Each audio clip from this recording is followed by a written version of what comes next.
Thanks for staying with us here at Midday. Veterinarian David Graff is with us today, and you have with you, Fred. who is this? Fred. Fred is from the Cedar Rapids Animal Care and Control, and he's a 9-week-old intact male kitten. And he's a real good little guy. He purrs real loud.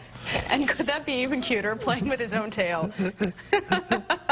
Anyway, so Fred is up for adoption right now. Very cute, Fred. Good for you, hamming it up for the TV. And we're taking your calls right now, 368-8606. But we wanted to talk about something that's kind of relevant for this time of year. I guess really any time of year if you're like me and you have chocolate in your house all the time. But a lot of people have candy sitting out for the holidays. Don't forget that chocolate can be toxic to dogs and cats. And I'll talk about dogs, because dogs, when they eat chocolate, they eat all of it there is. If they get into the package, they'll eat the whole thing. Right. And the darker the chocolate, the more dangerous it is. And what chocolate does is it's got stimulants in it. It's got theobromine and caffeine in chocolate, and both of those things can cause stimulation and seizures. And like I said, the darker the chocolate, the more dangerous it is. White chocolate, for instance, a 20-pound dog would need to eat 55 pounds of white chocolate. Oh, so they'd have to eat triple their body weight. But the most toxic is the unsweetened baker's chocolate that comes in little squares. 2 of those little 1-ounce squares can kill a 20-pound dog. Oh, so it doesn't take very much. So it doesn't take very much of the dark chocolate. Okay. Right.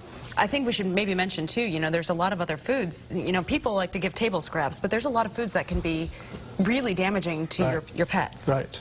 Right. So vomiting, diarrhea, and other bad things can happen when you feed your dog people food. My advice is to consult your veterinarian and get his or her recommendation for the best dog food for your dog. Yeah. It's best to feed your dog a good quality dog food rather than people food. Yeah.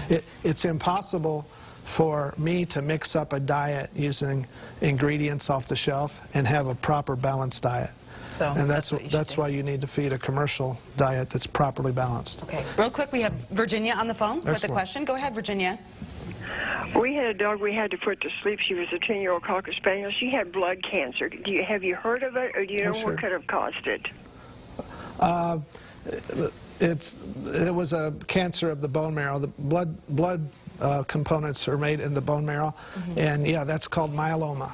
And you can have leukemia, you can have polycythemia. These are, leukemia is elevation of the white blood cells, cancer of the white blood cells. Polycythemia is cancer of the red blood cells. And yeah, and those occur primarily in the bone marrow. And can you find that from a routine blood screening? Yes, absolutely. Okay, absolutely. so again, important to get your pets always checked on those sorts of things. Veterinarian David Graff, thanks for joining us today. Little Fred's going to town on your coat. Sorry, I guess you're probably used to that. Fred is available for adoption at Cedar Rapids Animal Care and Control. And coming up tomorrow, our financial expert will have some advice for your money in 2014. Stay with us here on TV 9.